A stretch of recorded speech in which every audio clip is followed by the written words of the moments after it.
Big shots ஆன்மீக நேயர்களுக்கு அன்பு வணக்கம். நம்ம எங்க வந்திருக்கோம்னு பாத்தீங்கன்னா ஆயர் காரப்புலம். இந்த பேரை கேட்ட உடனே நமக்கு கலிதீர்த்த ஐயனார் கோவில் தான் வந்து ஞாபகம் வரும். ஃபர்ஸ்ட்லயே வந்து ஒரு விஷயம் சொல்லிடுறேன். வர ஞாயிற்றுக்கிழமை, அதாவது 22 பிப்ரவரி உங்களுக்கு நம்ம கலிதீர்த்த ஐயனாருடைய மகா கும்பாபிஷேகம் இருக்கு. நம்ம பக்த கோடிகள் எல்லாரும் வந்து கலந்துக்கணும் அப்படின்னு சொல்லிட்டு நம்மளுடைய இந்த வீடியோ சார்பாக கேட்டுக்கிறோம். This video is sponsored by ARV குழுமம். ஸோ இவங்களுடைய அந்த இறைப்பணியின் தொண்டாக நம்ம இந்த வீடியோவையும் வந்து ஸ்பான்சர் பண்ணியிருக்காங்க. ஸோ இந்த நம்ம கலிதீர்த்த ஐயனாருடைய இந்த வரலாறு சொல்லணும் அப்படின்னா கிட்டத்தட்ட பல நூறு வருஷங்களுக்கு முன்னாடி வந்து ஆரம்பிக்குது.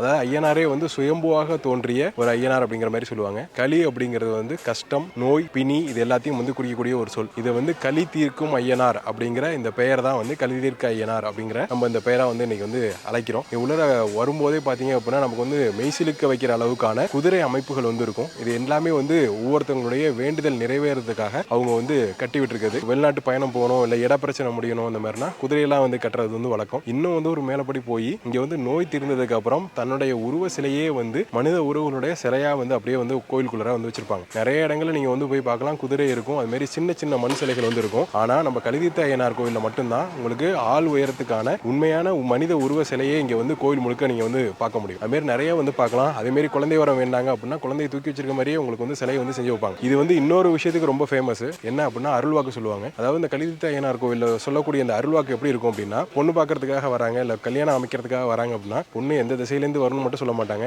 பொண்ணோட பேரு, பொண்ணோட அப்பா அம்மா பேரு, ராசி நட்சத்திரம் எல்லாத்தையுமே வந்து சொல்லிடுவாங்க. அதே மாதிரி சொத்து பிரச்சனை, இட பிரச்சனை, என்ன விஷயம் அப்படின்னாலுமே ஈவன் ஒரு குழந்தை பிறக்கணும் அப்படின்னா கூட அந்த குழந்தை வந்து என்ன நட்சத்திரத்தை வந்து பிறக்கும், ஆண் குழந்தையா பெண் குழந்தையா, எத்தனாம் தேதி பிறக்குங்கிறது வரைக்கும் இந்த கோயில்ல வந்து அப்படியே அருள்வாக்கா சொல்றது தான் ரொம்பவே ஃபேமஸ். சாமிகள்கிட்ட நம்ம உள்ள போயிட்டு பேட்டி எடுப்போம், அவங்களே வந்து சொல்லுவாங்க. கலிதீர்த்த ஐயனார் இந்த பெருமை வந்து சொல்லிட்டே போகலாம். மறுபடியும் இந்த வீடியோ வாயிலாக நான் வந்து உங்களுக்கு ஒரு விஷயம் சொல்றேன். அதாவது இந்த மகா கும்பாபிஷேகம் வந்து வர 22 உங்களுக்கு வந்து நடக்கிறதுக்கு இருக்கு. இதுல என்ன ஒரு சிறப்பு அப்படின்னா 3 நட்சத்திரம் சேர்ந்த ஒரு நாளாக இந்த நாள் வந்து அமையுது. அதாவது எல்லா கோவில்லையும் வந்து கும்பாபிஷேகம் பண்றதுக்கு சாமியோட நட்சத்திரம் என்னன்னு பார்த்துட்டு அது வந்து மூலவருக்கு அபிஷேகம் பண்றது வந்து வழக்கமா பண்ணுவாங்க. ஆனா இந்த கோயில்ல இருக்கக்கூடிய 3 சாமியும் வந்து ரொம்ப பவர்ஃபுல் அப்படிங்கிறதுனால 3 நட்சத்திரமும் ஒன்னா சேரக்கூடிய அந்த நாள்ல வந்து இந்த கும்பாபிஷேகம் வந்து நடக்கிறதுக்கு இருக்கு. அதே மாதிரி காலைல வந்து 11:20 உங்களுக்கு சாமியோட அந்த விமான அபிஷேகம் வந்து இருக்கும். நம்ம வந்து 22 வந்து கவர் பண்ணலாம்னு இருக்கோம். அதுக்கு முன்னாடியே உங்களுக்கு வந்து இந்த வீடியோ வந்து போஸ்ட் ஆயிடும். அது மாதிரி இப்ப சாமிகள் பேசுறதையே நம்ம என்ன அப்படிங்கறத வந்து கேட்போம். அருள்மிகு சுயம்பு ஸ்ரீ கலிதீர்த்த ஐயனார் ஆலயம் நாகை மாவட்டத்தில் வேதாரண்யம்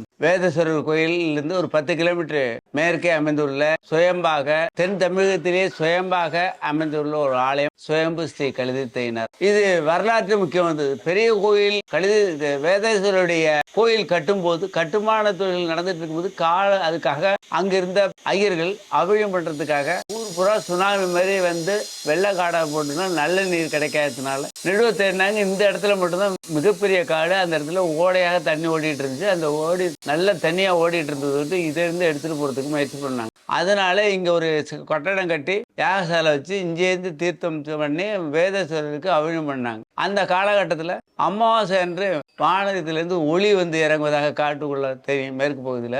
அப்ப அதுல ஒரு சின்ன பையன், ஒரு 15-20 வயதுக்குள்ள பையன் உட்கார்ந்துருக்கும் போது தெரியும். அதை ஒவ்வொரு அமாவாசைக்கும் பார்த்த பிறகு வேதாரண்யம் கோயில் நிர்வாகத்திடம் சொல்லி அங்கிருந்து உள்ள ஐயர்கள் எல்லாம் வேத ஆசிரியர்கள் வேற பேரெல்லாம் வந்து ஆலயத்தினுடைய அந்த இடத்துல அந்த அமாவாசனை உட்கார்ந்து, அதே மாதிரி இரவு 12 மணிக்கு அந்த ஒளி வந்தது மேலத்தாத்தோட உள்ளே பூமிக்குள்ள இறங்கிட்டு அந்த ஒளி மேலே செல்லாமல் இருப்பதற்காக அப்ப அந்த ஆலயத்துல கணக்கப்பிள்ளையா இருந்தவர் தன்னுடைய விரலை காவு கொடுத்து அந்த ஒளி ரத்தம் பட்டதுனால அந்த ஒளி மேலே செல்ல அதுல 40 நாள் ஒரு செங்காங்களை வச்சு பூசை பண்ணாங்க. பின்னாடி ஒரு கருங்கல் வடிவத்துல உருவம் தோன்றி வந்து இன்னைக்கு இருக்கிறது அதுதான் சுயம். அப்ப அசிரீதியாக நான் அந்த வேதாரண்ய பகுதியில் கடலாலேயோ புயலாலேயோ மற்றும் இயற்கை உபதையிலிருந்து காப்பதற்காக அவதாரமாக வந்திருக்கின்றேன். இங்குள்ள மக்களை எல்லையில திருச்செந்தூர் முருகன் எல்லையில் இருக்க மாதிரி இந்த எல்லையில் நான் இருக்க வரைக்கும் புவியீர்ப்பினால் ஏற்பட பிரச்சனைகள் வராம, மிகப்பெரிய தொந்தரவுகள் வராம, இயற்கை இடர்பாடுகள் இல்லாமல் இருப்பதற்கும் மக்களுக்கு ஏற்பட்ட துன்பங்களை போக்கவும் கலிதீர்த்தனாக அமைந்திருக்கிற கலிதீர்த்த ஐயன் என் பேருன்னு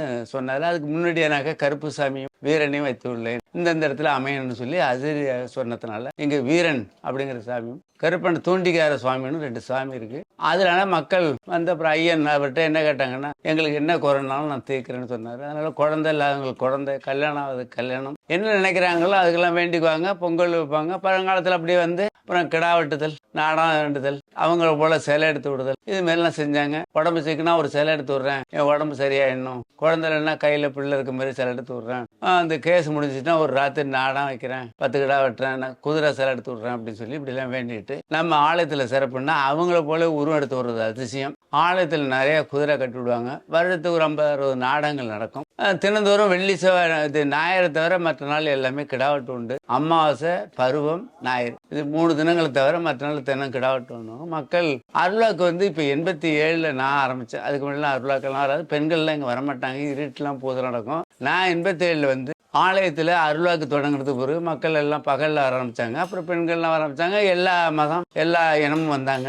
அதனால பகலில் வர சொல்லி அப்புறம் பூஜையும் பகலில் செய்ய சொன்னோம். இப்போ இங்கே என்ன அதிசயம்னா சாமி சுயம்பா இருக்கிறது அதிசயம். பிறக்கிறது முடியும் இன்னும் குழந்தை இந்த கிழமை பிறக்கணும்னு சொல்லி எழுதி கொடுப்போம், அது அதிசயம். கல்யாணத்துக்கு வந்தாங்கன்னா அவங்க எந்த ஊரில் அவங்களுக்கு பெண்ணு இருக்குது, அவங்க அந்த பொண்ணோட பேர், அவங்களோட அப்பா அம்மா பேர் வரைக்கும் சொல்லக்கூடிய ஒரு பவரு இது. வெள்ளிக்கிழமை பேர் இது கல்யாணத்துக்கு மாலை மாற்றுவோம். 10 to 12 மாலை மாற்றுவோம். அதில் நிறைய பேர் கல்யாணத்துக்கு வந்து நிறைய பக்தி அடைஞ்சிருக்காங்க, அது நிறைய பயன்பட்டுருக்காங்க. குழந்தை நிறைய வாரத்தில் எப்படி 15 பேருக்கு மேலே பேர் வச்சு கொடுப்போம் வெள்ளி செவ்வாய் ஞாயிறில். அது திருப்பி 10 பேருக்கு குழந்தையோட வருவாங்க. அதுமாரி இந்த ஆலயத்தில் அதிசயம் என்பது இங்கே இருந்தபடியே அந்த வீரில் என்ன இருக்கு, அந்த அவங்க வந்திருக்கவங்களுடைய வீடு அந்த இடத்துல என்ன இருக்குன்னு சொல்லக்கூடிய அதிர்வும், அவங்களுக்கு குழந்தையோட பேர் சொல்றது, பொண்ணோட மாப்பிள்ளையோட பேர் சொல்றது, அவங்களுக்கு ஏற்படும் எந்த கஷ்டங்கள் மந்திரங்கள் இருந்தாலும் அந்த மந்திரத்தை தவிர்க்கக்கூடிய பவர் ஐயனாருக்கு உண்டு. ஐயனாருக்கு பிடிக்காது மந்திரம், மந்திரவாதியும் பிடிக்காது. நேரடியான அருள்ல வந்து உள்ளே இருந்து அருள்வாக்கு சொல்லக்கூடிய பவர் வெள்ளிக்கிழமை, செவ்வாய்க்கிழமை, ஞாயிற்றுக்கிழமை மக்கள் நிறைய கூடுவாங்க.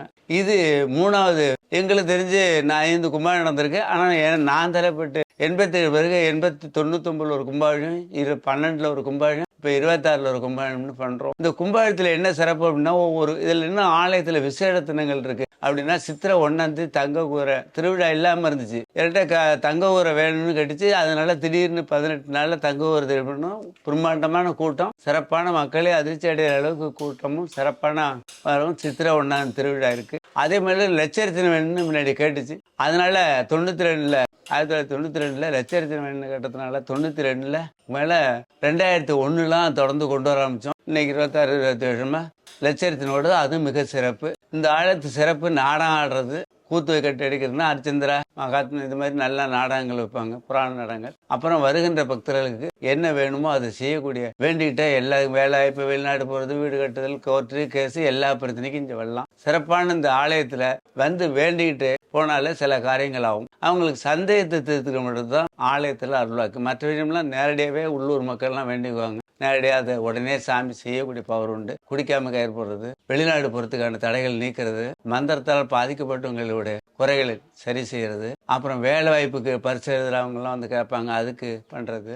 இது மாதிரி இட பிரச்சனை, கோர்ட்டு கேஸு, அது மாதிரி சிலது பேப்பர்ஸ் அதை பிடிச்சி ஆடி வரும், அதை சரி பண்ணுறது. இது மாதிரி மக்கள் ஏற்படுற அனைத்து துன்பங்களையும் தீர்க்கக்கூடிய ஆலயம். அதனால களின்னா துன்பம், துன்பத்தை தீர்க்கிற ஆலயம் இது. அதனால துன்பத்தை தீர்க்கிற ஆலயம்னு ஒன்று இருக்குன்னா அது கழுதித்தேன ஆலயம் தான். இங்கே வந்து மந்திரம் மாயத்துக்கெல்லாம் வழி கிடையாது. நேரடியாக சாமி அருளால் சொல்லப்படுற அருளாக்கு. அதில் இந்த 3வது கும்பாபிஷேகம் நான் வந்து 99ல் ஏற்பாடு பண்ணோம்.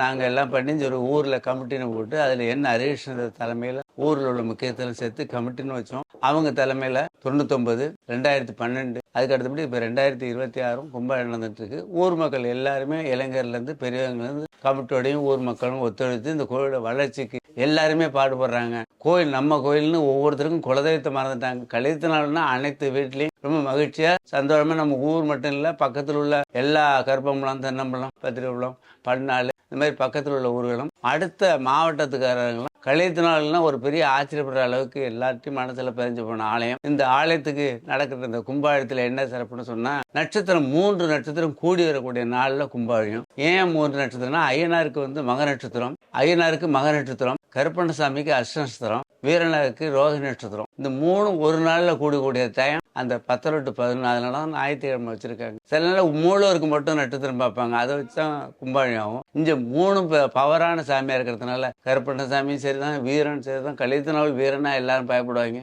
அவரோட நட்சத்திரம் கலந்து செய்யக்கூடிய கும்பாபிஷேகம். அன்றைய தினம் அதை காண கிடைக்கலனாலும் எதில் பார்த்தாலும் நினைச்சு வேண்டிட்டீங்கன்னா இந்த 10 to 11 நேரத்தில் கும்ப கலசத்தை பார்க்க முடியலனாலும் தூரத்தில் நினைச்சு அவர் ஐயனுடைய அருளை பெறலாம். மகா ஒத்துழைப்பு தந்து நிறைய உள்ளூர்ல எல்லாம் ஒத்துழைப்பு, இளைஞர்கள் எல்லாம் அதான் ஒத்துழைப்பா இருக்காங்க. வீட்டு வேலை எப்ப கும்பாபிஷேகம்னு ரொம்ப ஆசையா இருக்காங்க.